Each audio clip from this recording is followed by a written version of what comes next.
अंदाज नया, माध्यम नया, पॉलिटिक्स वाला। आओ राजनीति करें।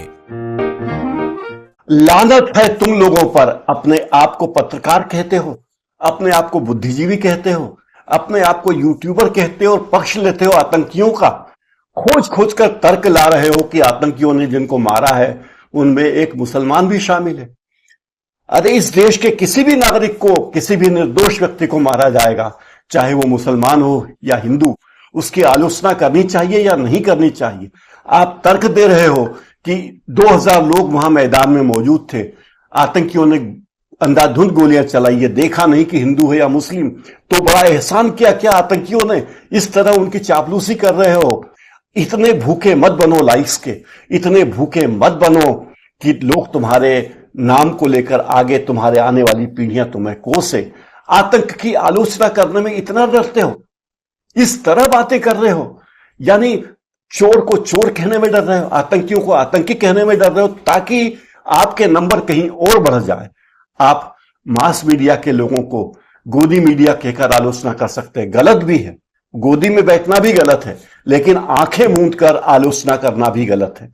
सोच लो कहीं ऐसा तो नहीं कि आप आतंकियों को इस तरह समर्थन दे रहे हो, यह सोचते हुए कि आप इस देश में सरकार के विरुद्ध बयान दे रहे हो। सरकार के विरुद्ध बोलो, कोई एतराज नहीं है, जो भी गलत काम कर रहा है उसके खिलाफ बोलो, लेकिन आतंकवादियों के पक्ष में तर्क ढूंढ ढूंढ कर इस देश के बुद्धिजीवी वर्ग को लज्जित तो मत करो।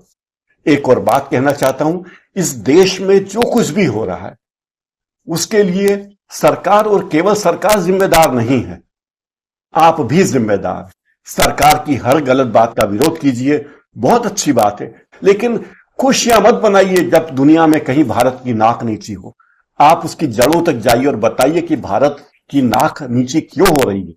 अपने आप को बुद्धिजीवी मानने का, पीछे किताबों के बड़े से रेक्स लगाकर सोशल मीडिया पर प्रवचन देने का कोई मतलब नहीं है। अगर वो किताबें आपने नहीं पढ़ी, अगर आपने लोगों की जिंदगी नहीं पढ़ी, अगर आप लोगों से नहीं मिलते हो, अपने ड्राइंग रूम में बैठकर ज्ञान की चर्चा करते हैं, तो आपके जीवन में और एक सड़े हुए गोगे में कोई अंतर नहीं है। तो अपने आप को बुद्धिजीवी कहना बंद करो, लाइक्स की और सब्सक्राइबर्स की भीख मांगना बंद करो, सब्सक्राइबर के लिए भेड़िया बनना बंद करो। भेड़िए बन जाओगे, तुम्हें सब्सक्राइबर मिल जाएंगे, लाइक्स मिल जाएंगे, तुम्हारे व्यूज बढ़ जाएंगे, तुम पैसे कमा लोगे, लेकिन क्या तुम्हारी आत्मा तुम्हें कचोटेगी नहीं कि पैसे के लिए, लाइक्स के लिए, सब्सक्राइबर्स के लिए तुम किस औकात तक जा चुके हो? इतना झूठ मत बोलो, झूठ बोलो ही मत, सच के लिए अड़े रहो, चाहे वो किसी के भी पक्ष में हो। आंखें मूंद कर चलना, आंखें मूंद कर आरती उतारना कहीं से भी बुद्धिमत्ता नहीं है। आप सोचिए, ये मत सोचिए कि मेरे इतने लाख सब्सक्राइबर हैं, मेरे इतने मिलियंस फॉलोअर हैं, मेरे व्यूज इतने हो गए हैं। आपके सारे व्यूज बेकार हैं, क्योंकि उन व्यूज का समाज में कोई महत्व नहीं है। उस व्यूज से आने वाली पीढ़ियों को कोई जानकारी नहीं मिल रही है। आप धर्मांधता, अंधता और रूढ़िवाद ही फैला रहे हैं, वो भी दूसरों को गालियां दे देगा। तो दूसरों को गाली देने से अच्छा है कि थोड़ा अपने गिरेबान में झांकिए और फिर कहिए कि आप जो कर रहे हैं वो सही है या नहीं। मेरा नाम प्रकाश हिंदुस्तानी है। मैं न गोदी मीडिया के साथ हूं, न अंध विरोधी मीडिया के साथ।